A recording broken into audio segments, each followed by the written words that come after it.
Good afternoon.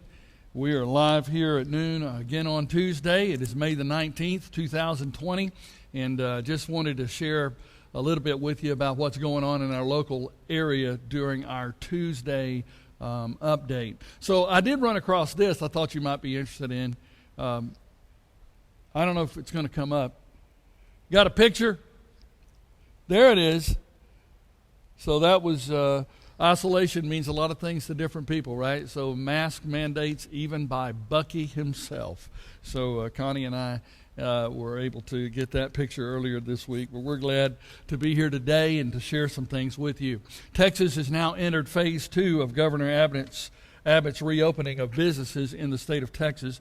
Yesterday, Governor Abbott announced that more Texas businesses will be allowed to either reopen or open at larger capacities. That included churches. So let's run through it. Businesses that can open immediately are child care facilities, massage businesses, youth clubs like Girl Scouts and Boy Scouts. And then on Friday the 22nd, which is later this week, several other businesses will be able to open to 25% capacity, including bars, bowling alleys, bingo halls, and aquariums. On the 29th of May, zoos will reopen also at 25% capacity. Restaurants on the 29th should be able to move to 50% capacity. On May the 31st, youth sports and professional sports can resume in the state of Texas. Professional sports are still and will still be unable to have fans. Youth sports are allowed to have one parent watching as long as social distancing is followed. More specifically, youth sports can practice on the 31st of May, and hopefully games can resume on the 15th of June. Texas does have hot spots, including Amarillo and El Paso. And so because of that, there are numerous counties across our state that are not entering phase 2. So there's only a few counties who are, some who are not, some who are. Churches are currently, as I said, allowed to have 50% capacity. However, as we are going to discover a little later, the new cases in our immediate area are still on the rise. So there will be no change here at CRBC. We're going to continue the practice and the protocol that we've been using for the last 2 Sundays. Hopefully, we will be able to return to one service, a single service, reopen Sunday school, have child care, and all of that by June the 7th. But because of our immediate area and the cases that are involved in our immediate area, we are not going to do that this week. And so there will be 2 services. There will be no Sunday school. There will be no child care for the next 2 Sundays. That's the 24th and the 31st. Hopefully, we'll be able to move back to a little more normal by the 7th of June. I hope that you understand that. For the those wishing to attend the Wednesday night service, had a few calls about that. You're able to do so. So if you want to attend our Wednesday night service, it is live here at the auditorium at 6 o'clock. Please use the east door, which is security desk, or the west door, which is the kitchen area. Use those parking lots, come in those doors. Hand sanitation stations will be available, and masks will be required as long as you're out of your seat. So we need you to please continue to uphold that protocol. It's just essential for those of our congregation who are at risk. Let's get ready for the update. Then the coronavirus is still ravaging our country. It's still a pandemic. I'm going to skip world numbers and just go to United States. There's been some increase there, about almost 200,000, just under 200,000 increased across the United States. We now have 1,554,272 confirmed cases in the U.S., 3,978 new cases since yesterday. And so there are parts of our nation, like Texas, that are dealing with hot spots. There's been 92,000 deaths, but there's been over 358 now recoveries in the United States. So we're 358,000. So we're excited about that. In Texas, 49,684. That includes 1,007 new cases since yesterday. 1,369 deaths, 28,000 recoveries in the state of Texas, and so those are all good numbers. In the Houston-Harris County area, we've had one, you know what, I don't think I included those numbers. I did include the new case number, 298, but I think this 8,000 number may be a little short, because I went immediately to the zip codes, because that's what I'm more concerned about in the Clay Road area. So let me just go through these zip codes. 77024 had one new case since last week with a total of 69 cases. 77043, the zip code that I personally live in, had 25 new cases this week with a total of 67. And then the 77055, which is where the majority of our church, I think, is, between 55 and 80, 128 cases now, 44 new cases in 77055 since last week. And then in 77080, there were 50 new cases this week, and that brings the total to 164 cases. So with those numbers, the two hottest spots in our county are actually just west of us. So last week, 77084, which was Clay Road to Barker Cypress to I-10, which is all just south of 290, but on the other side of 77043. And they had the most cases last week. This week, they were usurped. They've now had 258 cases. They 29 new cases since last week. But the zip code just west of them almost doubled. And so that is north of Cinco Ranch. It's east of the 99 tollway, but it is from Freeman Road to I-10. Now, all of this is still south of 290, but from Freedom Road to I-10, that zip code is 77449, and they had the most cases this past week. I think it was 277 now. That's a lot of cases.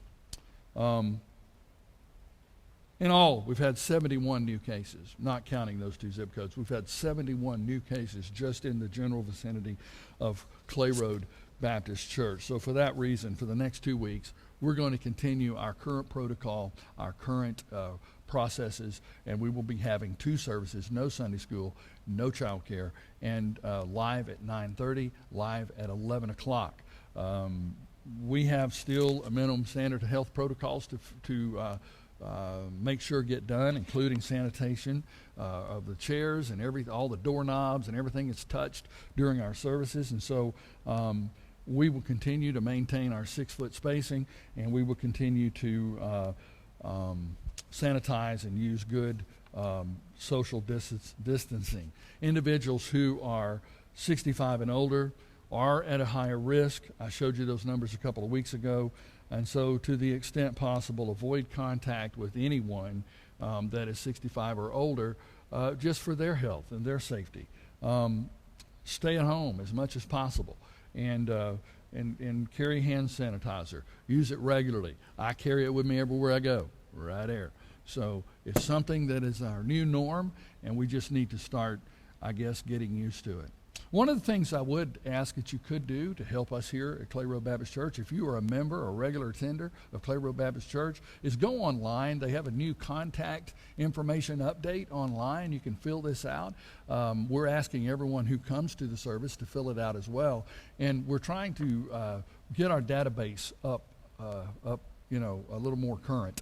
We have discovered throughout this process there's still a number of individuals that we love here at Clay Road and that love us, and we don't have current contact information. The addresses are bad, or the phone number's bad, or something. And so we're just trying to update our database. You could help us tremendously by going on our website, www.clayroad.org, and then look for that contact information update. Just fill that out, and we will. It would help us tremendously. Last week we looked at Psalm 37, and this week I thought we'd discontinue that, go a little bit further down in this psalm. It's a long psalm, and I don't want to take up a lot of your time, but I did think that today, especially with the bad news of us still not being able to go back to what we would consider normal, that we just have to wait. And in waiting, that's what this Psalm 37 is actually about. It's about waiting versus worrying. Last week, we looked at the first part of that psalm. David experienced much in his life. David, the author of this psalm, saw it all. And I believe that we could benefit by listening to the wisdom of someone who's been through so many things, both positive and negative. And so he was hunted like an animal. He saw members of his family killed. He struggled with dysfunctional relationship. In other words, David has been there. He knows how you feel. And David presents two contrasting responses to prosperity of wickedness. The first one is peaceful perseverance, and the second one is frantic fret. And so this psalm shares silver-haired experience and wisdom concerning waiting versus worrying. If you would like more on that, I would invite you to listen to yesterday morning's message as well, as it balances waiting and worshiping as well. But here, I want to get back to this. The world often cites these kinds of questions. Why do bad people prosper and Christians seem to struggle? The world often cites those kinds of examples in trying to prove that there simply is no God. Now, we know there is a God, but those who have lost faith will say things like, I've tried to live a Christian life. I've been faithful to God and the church, and yet when I prayed, he would heal my daughter, he was silent. Where is God? Why do people that don't even profess to know Christ, and they don't ever pray, they don't ever ask for any intervention, why do they flourish when I struggle while he is silent? Why did so-and-so have to die? God doesn't care. Or how about this one? What have we done, or what have I done to deserve all this? Well, last week we looked at verses 1 through 6, where David actually compared wilted grass to blazing light. And in these verses, he shared 5 keys to staying focused on the finish line and not getting distracted. The first one was a peaceful spirit in verses 1 and 2. It is well with my soul. In other words, don't get eaten up with worry or envy. Don't fret because of evildoers. Don't be envious, because evil people, he says, are like grass. They're temporary. Don't allow the present to blind you to the future. Don't develop monovision. And then secondly, to have an active faith in verse 3a, to trust and obey him. And then C was a contented life. Great is thy faithfulness. That God is good. His mercies are new every morning. Fourthly, he talked about a desired focus, to delight ourselves in the Lord. And then finally, to submitting our will all the way. My Savior leads me. Commit your way to the Lord. That word is in Hebrew is galal, and it means to roll. In other words, roll it over on God, which is the same thing that 1 Peter 5:7 says, casting all your cares, all of your anxiety on him, because he cares for you. Well, then the psalmist continues in verse 7. Psalm 37, verse 7, it says this, rest in the Lord and wait patiently for him. Do not fret because of him who prospers in his way, because of the man who carries out wicked schemes. Cease from anger, forsake wrath. Do not fret. It leads only to evil doing. For evildoers will be cut off, but those who wait for the Lord, they will inherit the land. Yet a little while, and the wicked man will be no more, and you will look carefully for his place, and he will not be there. But the humble will inherit the land and will delight themselves in abundant prosperity. So he follows again by saying, don't complain. Instead, just wait expectantly on the Lord. Now, it is not the idea of resignation, but rather a positive effort to replace doubt with trust. In other words, say this: Dad's going to take care of it. You know, my grandsons were just with me, my granddaughter too, but they were just with me. And one of the things, Daddy's going to take care of it. When they hear that Daddy's going to take care of it, they think everything's going to be okay. They don't worry about it anymore.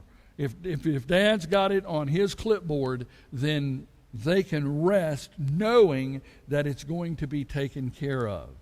We can rest our head on our pillow because of the promise that our Father is going to take care of us and of it.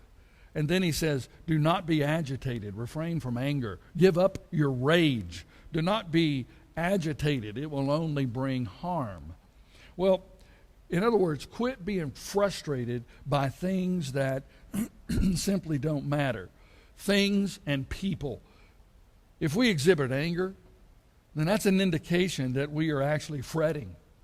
And Psalm 2 verse 1 says, why do the heathen rage? You know, rage is a decidedly heathen characteristic. What if the psalmist said, why do the Christians rage? Well, let me tell you why he doesn't. He doesn't because Christian rage is an oxymoron. It's not possible. James wrote, anger of man does not work the righteousness of God. James chapter 1 verse 20. If you find yourself succumbing to wrath and to anger, then turn away. Don't fret, because it only leads to evil. Romans chapter 12 verse 21 tells us, don't be overcome of evil. Overcome evil with good. The evil will be destroyed, and the righteous will be exonerated. Then he continues in verse 12. The wicked plots against the righteous and gnashes at him with his teeth. The Lord laughs at him, for he sees his day coming. The wicked have drawn the sword and bent their bow to cast down the afflicted and the needy, to slay those who are upright in conduct. Their sword will enter their own heart, and their bows will be broken. So the third thing he says here is to practice the principle of reaping. Galatians 6:9 talks about that. We reap what we sow. It is the principle of reaping. Whatever we sow, that we're going to reap. In other words, if we plant corn, guess what? We're going to grow corn. You can't plant corn and pray for green beans. It goes against the natural order of things. And so what the Bible says in Hosea said, if you sow the wind, you will reap a whirlwind. And it talks about the plots of the wicked who are really digging their own graves. Isaiah 54:17 says, no weapon formed against you will succeed, and you will refute any accusation raised against you in court. This is the heritage of the Lord's servants, and their righteousness is from me. So this is the Lord's declaration.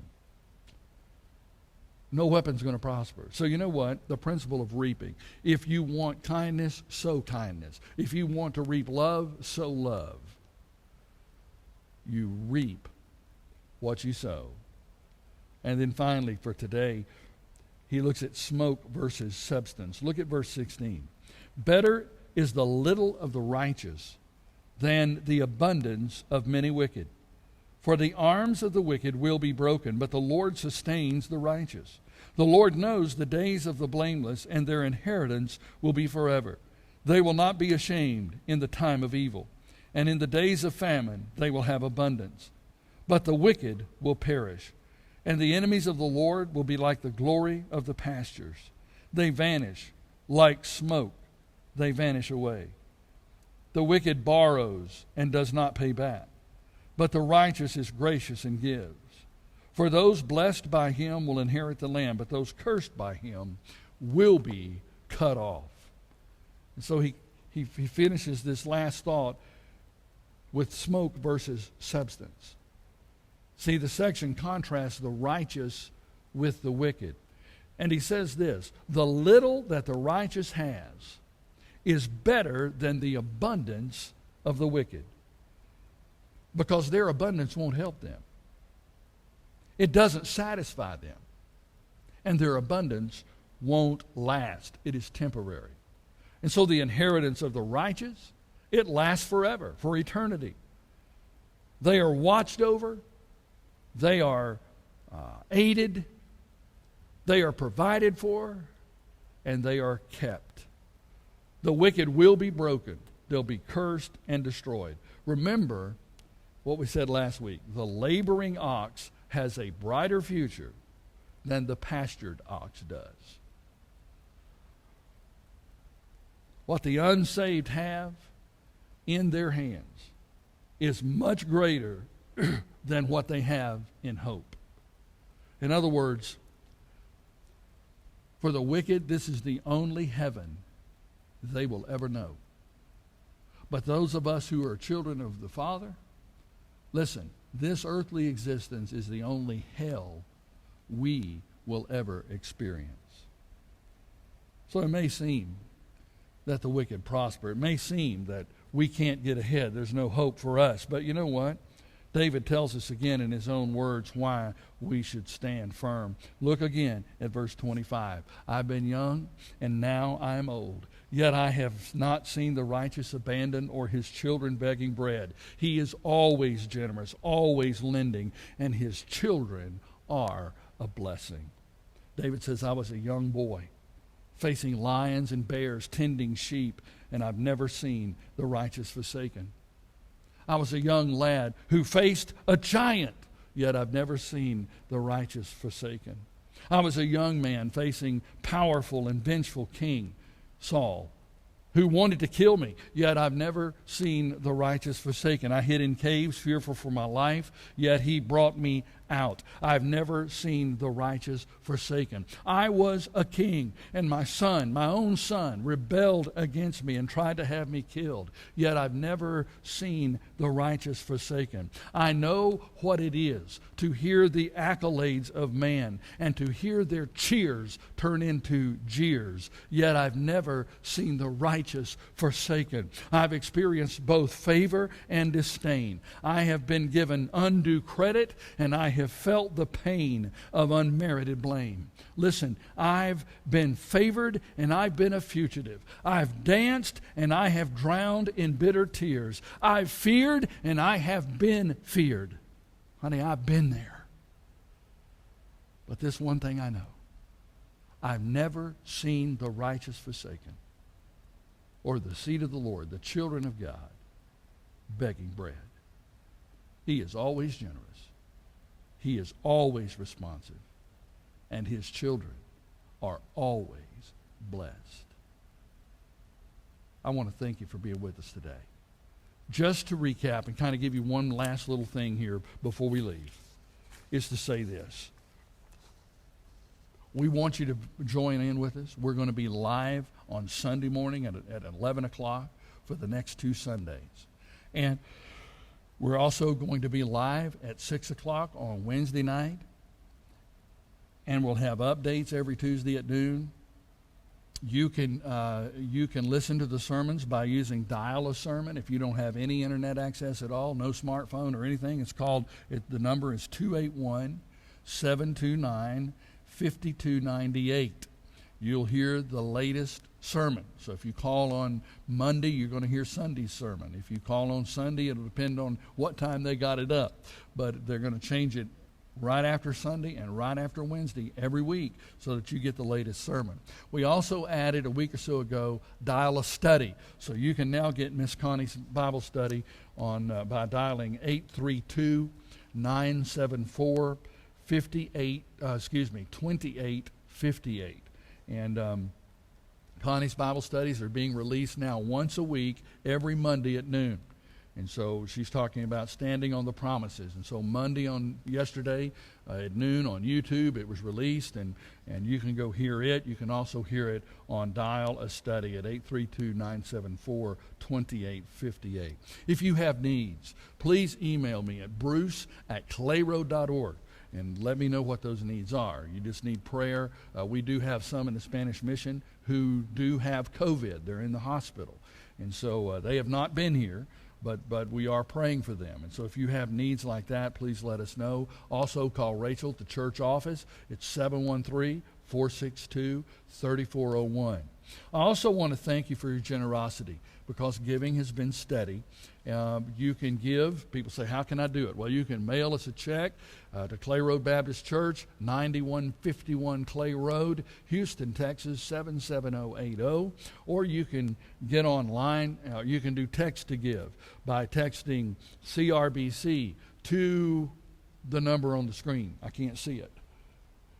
45777, and that will be text to give. Or you can go to our website, clayroad.org, and you can /give, and there's a giving platform on the website there for you to give as well. I want to thank you for your attentiveness. Thank you for your faithfulness, and we're going to be back together real soon. In the meantime, stay safe, wear your mask, wash your hands, and pray for each other. God bless you. Have a great day.